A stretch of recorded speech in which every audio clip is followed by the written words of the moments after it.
Hello and welcome to बवाल banking classes. आज हम लोग CAIB में जो कंज्यूमर प्रोटेक्शन एक्ट 2019 कर रहे थे उसका सेकेंड पार्ट करने जा रहे हैं। ठीक है, तो इस फर्स्ट पार्ट आप ऑलरेडी देख चुके हैं। अगर ना देखा हो तो please go back to the channel and watch this.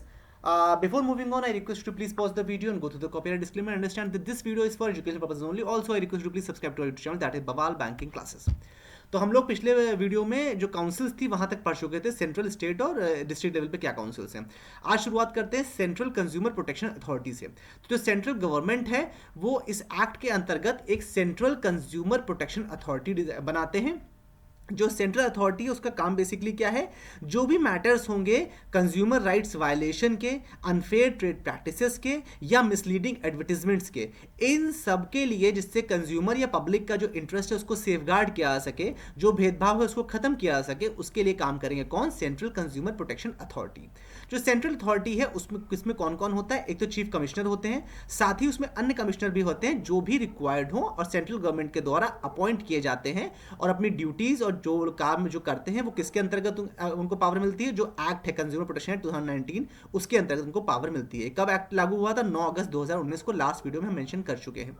जो सेंट्रल अथॉरिटी है उसका headquarter general national capital region Delhi में रहता है, बेसिकली वही प्लेस है। ठीक है, एंड उसके कुछ रीजनल ऑफिसेज होते हैं, अन्य ऑफिसेज भी रहते हैं जो इंडिया में अलग अलग हैं, जहां पर सेंट्रल गवर्नमेंट डिसाइड करती है उस हिसाब से रहते हैं। जो सेंट्रल अथॉरिटी है उसके पास इन्वेस्टिगेशन विंग भी होता है, किस लिए? जिससे कि वो उसमें जो भी केसेस उसके पास आते हैं उनकी इंक्वायरी कंडक्ट करवा सके, इन्वेस्टिगेशन करवा सके और समझ सके कि एक्चुअली में फॉल्ट कहाँ पर आ रही है। क्या क्या फंक्शंस हैं सेंट्रल कंज्यूमर प्रोटेक्शन अथॉरिटी के, एक बार ये देख लेते हैं। इनका एक काम तो ये है कि ये कंज्यूमर्स जो हैं उनके राइट्स को प्रोटेक्ट करते हैं, प्रमोट करते हैं और एनफोर्स यानी लागू करवाते हैं। ठीक है, कंज्यूमर राइट्स का इस जो भी वायलेशन होता है उनको प्रिवेंट करते हैं, उसको रोकथाम करते हैं, अनफेयर ट्रेड प्रैक्टिसेस को प्रिवेंट करते हैं, जो फॉल्स या मिसलीडिंग एडवर्टीजमेंट्स हैं उनको उनको मतलब रोकते हैं, प्रिवेंट करते हैं। जो पर्सन्स जो भी इसमें गलत लोग कर रहे हैं काम, चाहे फॉल्स एडवर्टीजमेंट हो या कुछ या क्या अनफेयर प्रैक्टिस, उनको पनिश करवाने का काम ये भी उनका इन्हीं का होता है, अथॉरिटी का ही होता है। सारी इंक्वायरी और इन्वेस्टिगेशन, कोई भी वायलेशन है कंज्यूमर राइट्स का हुआ है तो उसकी इंक्वायरी इन्वेस्टिगेशन अथॉरिटी करती है, यही अथॉरिटी। कोई भी अगर ऐसी गलत काम हो रहा है तो उसमें ये इंटरवीन भी करते हैं। अगर कोई डिस्ट्रिक्ट, स्टेट या नेशनल कमीशन के पास कोई मैटर है तो उसमें इंटरवीन भी कर सकते हैं, क्योंकि सेंट्रल अपर हैंड इन्हीं के पास है। कोई भी ऐसा मैटर हो जिसमें कंज्यूमर राइट्स को दिक्कत हो रही है तो उसको रिव्यू भी करते हैं। ठीक है, कोई भी ऐसा इंटरनेशनल कोई कॉवेनेंट आ रही है, कोई बात, कोई इंटरनेशनल प्रैक्टिस है जिसको अडॉप्ट करना है तो उसके संबंध में भी रेकमेंड कौन करता है? Central consumer authority. मतलब बात लीजिए ग्लोबल लेवल पे कोई ऐसी प्रैक्टिस है जो कि अच्छी है कंज्यूमर्स के लिए और इंडिया उसको चाहता है अडॉप्ट करना, तो इंडिया कैसे अडॉप्ट करेगा? जब अथॉरिटी उसको रेकमेंड करेगी उसी हिसाब से। ठीक है, किसी प्रकार की अगर कंज्यूमर राइट्स संबंधित कोई रिसर्च होनी है तो उसमें भी उसको प्रमोट करते हैं लोग, रिसर्च में ही प्रमोट करते हैं। ठीक है, कंज्यूमर राइट संबंधित चीज़ों के लिए अवेयरनेस भी फैलाते हैं। कोई भी कंज्यूमर अगर किसी डेंजरस या अनफेयर ट्रेड प्रैक्टिस का कोई शिकार हो रहा है, कोई ऐसा गुड्स है जो कंज्यूमर को पता नहीं कि उसे नुकसान कर सकता है लेकिन मार्केट में धड़ल्ले से बिक रहा है, तो उसके अगेंस्ट भी ये लोग नोटिस और अलर्ट जारी करते हैं। अगर अनफेयर ट्रेड प्रैक्टिस कोई हो रही है तो उनके संबंध में गाइडलाइंस वगैरह जिससे कंज्यूमर्स को प्रोटेक्ट किया जा सके वो कौन देता है? यही अथॉरिटी देती है। ठीक है, जो एक नोट देख लीजिए, जो सेंट्रल अथॉरिटी है उसके पास जो पावर्स हैं, जो उसके डायरेक्शंस हैं, वो सब उसे इसी एक्ट के अंतर्गत मिलते हैं। ठीक है, जो भी पेनाल्टीज वो पर्सन्स जो मतलब जो भी गुड्स बेच रहे हैं, जो सेलर्स हैं, उनके ऊपर जो भी पेनाल्टी लगाते हैं वो सब ऑर्डर यही सेंट्रल अथॉरिटी से ही पास होते हैं। और उसके लिए अगर किसी को अपील करनी है तो वो नेशनल कमीशन में विद इन 30 डेज अपील कर सकता है। मान लीजिए सेंट्रल अथॉरिटी ने कोई फाइन या पेनाल्टी किसी पर लगाया और उसको सेलर को लग रहा है कि उसने गलती नहीं करी है या मैन्युफैक्चरर को लगता है कि वो उसकी गलती नहीं है, तो वो कहां जा सकता है? 30 डेज के अंदर अंदर नेशनल कमीशन में जाके कंप्लेंट मतलब रिड्रेसल के लिए अपील कर सकता है।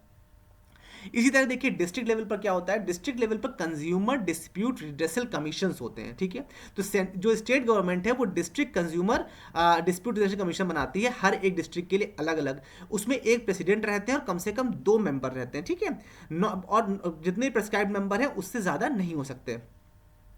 जो एक मेंबर होते हैं वो जो एक मेंबर या प्रेसिडेंट, कोई कम से कम एक महिला भी होना इसमें कंपलसरी है। ठीक है, इसका ज्यूरिसडिक्शन रहता है वो बेसिकली रहता है कि जो भी गुड्स एंड सर्विसेज हैं जो 1 करोड़ के अंदर अंदर की कॉस्ट होगी, अगर 1 करोड़ से अंदर का मैटर है तो इसको district consumer dispute resolution commission deal कर सकता है। ठीक है, एक आपने कंज्यूमर फोरम जो सुना है ना डिस्ट्रिक्ट लेवल पे, आपने शहर में सुना भी होगा, दैट इज ये उसी की बात हो रही है, ठीक है।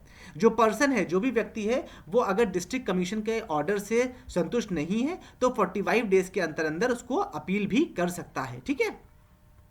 जो और कोई भी जो no appeal by a person who is required to pay any amount in terms of the order shall be entertained without 50% amount. सबसे इंपॉर्टेंट ये है, मान लीजिए आपको अपील करनी है तो कम से कम आपको जो भी ऑर्डर हुआ है उसमें 50% अमाउंट जमा करना पड़ेगा, उसके बाद ही आप अपील कर सकते हैं। ये खास बात है, ठीक है। ये नहीं अपील पे अपील करते जा रहे हो, तारीख पे तारीख साईं देवल बन गए, ऐसा नहीं करना है, ठीक है।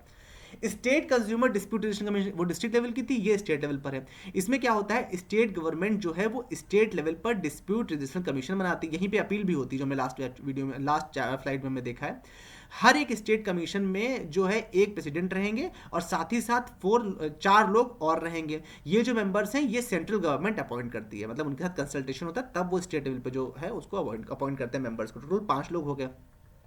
क्या क्या फंक्शंस होते हैं स्टेट कमीशन के, ये एक तो वो कंप्लेंट्स जो भी जिनकी कॉस्ट 1 से 10 करोड़ है, भाई 1 करोड़ से नीचे की कॉस्ट कहाँ डील हो रही है डिस्ट्रिक्ट लेवल पे, 1 से 10 करोड़ की कॉस्ट कहाँ डील होगी स्टेट लेवल पे, ठीक है। साथ ही साथ ये भी कहा गया है कि ये जो वैल्यू है ये सेंट्रल गवर्नमेंट फिक्स करती है, 1 से 10 करोड़ वाली जो है, ठीक है। अगर इनमें किसी भी डिस्ट्रिक्ट लेवल पर जो भी आपको डिस्प्यूट का जो ऑर्डर हुआ है उससे आप संतुष्ट नहीं है तो आप अपील कहाँ कर सकते हैं, स्टेट डिस्प्यूट रेजोल्यूशन कमीशन में आके अपील कर सकते हैं with in 30 days after depositing 50% of amount, जो हमें लास्ट वीडियो में पढ़ा, ठीक है। अगर कोई व्यक्ति मान लीजिए स्टेट कमीशन के भी ऑर्डर से संतुष्ट नहीं है तो वो नेशनल कमीशन के पास जा सकता है, कब, 30 दिन के अंदर, लेकिन वहां अपील करने से पहले उसको 50% अमाउंट जमा करना पड़ेगा, ठीक है, जो भी ऑर्डर हुआ है उसका।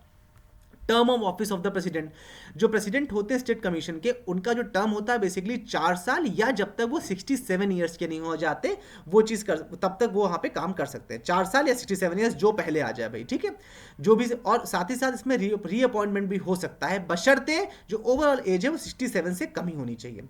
जो मेंबर होते हैं स्टेट कमीशन के, उनका जो टर्नओवर होता है वो 4 साल या 65 साल, 4 साल का टेनर होता है, लेकिन अगर 65 साल के पहले हो गए तो उनको वहाँ से हटा दिया जाएगा। इसमें भी रीअपॉइंटमेंट संभव है, बशर्ते जो उम्र है वो 65 साल से कम होनी चाहिए, ठीक है।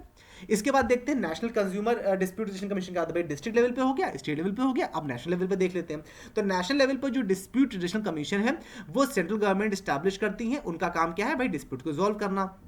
इसमें भी एक प्रेसिडेंट रहेंगे, साथ ही साथ 4 मेंबर्स रहते हैं। जो प्रेसिडेंट और मेंबर्स जो इसमें रहते हैं उनका जो टेन्योर है वो बेसिकली 5 साल या 70 साल ये एज रखी गई है, ठीक है। और जो प्रेसिडेंट है और जो मेंबर्स हैं उनके लिए 67 ईयर्स रखी गई है। भाई प्रेसिडेंट 70 साल की उम्र तक, जो मेंबर है वो 67 ईयर्स की एज तक, साथ ही साथ दोनों का टेन्योर 5 साल है, और सबसे इंपॉर्टेंट रीअपॉइंटमेंट हो सकता है बशर्ते एज जो है 70 से कम होनी चाहिए या 67 से कम होनी चाहिए। क्या क्या कमीशन के, जो नेशनल कमीशन है उनके क्या क्या फंक्शंस हैं। पहली बात तो जो भी वैल्यू ऑफ गुड्स अगर 10 करोड़ से ज़्यादा है, भाई 1 करोड़ से कम हो गया तो डिस्ट्रिक्ट लेवल, 1 से 10 करोड़ हो गया तो स्टेट लेवल, 10 करोड़ से ऊपर हो गया तो नेशनल कमीशन, ठीक है। कोई unfair contract, unfair trade practice 10 crore से ऊपर की है तो, ठीक है। इनके जो भी स्टेट कमीशन में संतुष्ट नहीं ऑर्डर से, वो यहाँ पर आ सकते हैं, अपील कर सकते हैं, ठीक है। और जो ऑर्डर नेशनल कमीशन करेगा, मान लो इससे भी कोई संतुष्ट नहीं है तो वो कहाँ अपील करेगा, सेंट्रल अथॉरिटी में, जो हमने इस वीडियो की फर्स्ट स्लाइड में ही पढ़ा था, ठीक है।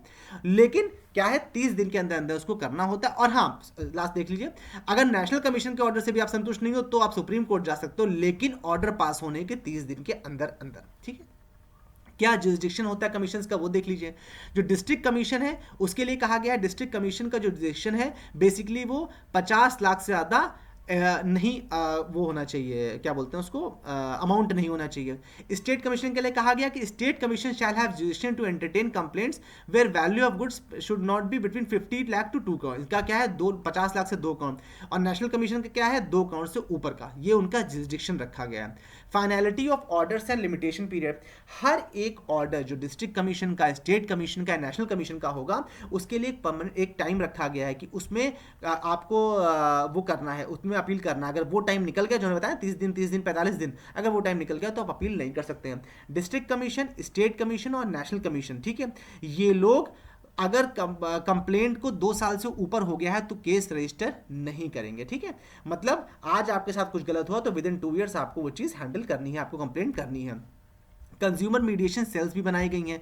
ये क्यों बनाई गई कंज्यूमर मीडिएशन सेल्स, तो जो एक्ट है ये बेसिकली हर जगह एक मीडिएशन सेल इस्टेब्लिश करने के लिए भी कहता है, ठीक है। डिस्ट्रिक्ट लेवल पे भी, स्टेट लेवल पे भी, नेशनल लेवल पे, हर जगह पे भी, ठीक है। तो जो मीडिएशन सेल बेसिकली क्या है, मीडिएशन मतलब सोचता है कि बातचीत के थ्रू कंज्यूमर और सेलर के बीच में बातचीत के थ्रू चीज़ें सॉर्ट आउट हो जाएं। तो जो मीडिएशन सेल रहेगी उनके पास एक लिस्ट ऑफ एम्पैनल्ड मीडिएटर्स रहेंगे, जो भी कैंसिल, जो भी सेल है वो क्या केसेस हैंडल करे उसकी लिस्ट रहेगी, जो प्रोसीडिंग्स होती हैं सेल में, मीडिएशन सेल में, उसका रिकॉर्ड्स वगैरह रहेंगे, और साथ ही साथ अन्य कोई इन्फॉर्मेशन अगर गवर्नमेंट वो करती है, स्पेसिफाई करती है, तो वो चीज़ रहेगी। जो पैनल ऑफ मीडिएटर्स है वो 5 साल के लिए वैलिड होता है। ये हर क्वार्टरली रिपोर्ट में कमीशन को सबमिट करना होता है। जो मीडिएटर्स हैं वो basically principle of natural justice, ठीक है, उस सिद्धांत को, और साथ ही साथ जो फेयर प्ले है, मतलब कि अनफेयर स्टेट प्राइस के अगेंस्ट जो चीज़ें उनको बाउंड करते हुए सिविल कोड प्रोसीजर 1908 और इंडियन एविडेंस एक्ट 1872 के प्रोविजंस को फॉलो करते हैं। जो भी रिकॉर्ड्स होंगे इन प्रोसीडिंग्स को वो मीडिएटर प्रिपेयर करेंगे हर एक तारीख पे, हर एक डेट के हिसाब से, और वो दोनों पार्टीज और उनके काउंसिल्स यानी उनके वकीलों द्वारा साइंड भी होंगे। जो अग्रीमेंट, अगर इसमें मान लीजिए बातचीत से चीजें फाइनलाइज हो जाती हैं, तो जो अग्रीमेंट होगा वो एग्जीक्यूट किया जाएगा, दोनों पार्टी उसको मिल करके सबमिट कर देंगे, किसको, मीडिएटर को। मीडिएटर उसको कमीशन को सबमिट कर देगा एक सील्ड कवर में, लेटर फॉरवर्ड कर देगा। और यदि कोई अग्रीमेंट मतलब दोनों के बीच किसी तरह की रजामंदी नहीं बन पाती है पार्टीज के बीच में, तो 3 महीने के बाद, मतलब फर्स्ट अपीयरेंस लेके 3 महीने तक, तो फिर जो मीडिएटर है वो सेल को इन्फॉर्म कर देगा कि भाई मैटर रिजॉल्व नहीं हो सकता है, आप समझ लो अपने हिसाब से, ठीक है। तो कमीशन है वो अगर सेटलमेंट रिपोर्ट उसको मिलती है तो उसके बाद 7 दिन के अंदर अंदर जो कमीशन है वो अपने हिसाब से ऑर्डर प्रोसेस कर सकता है या पास कर सकता है और डिस्प्यूट को सेटल कर सकता है। With this we have come to an end of this chapter. I hope you like this session. In case of any doubt please feel free to ask in the comment section. Also I request you please subscribe to our YouTube channel, that's Bawaal banking. Don't forget to go back and check all the playlist. You have all the chapters in there. Thank you so much for your valuable time.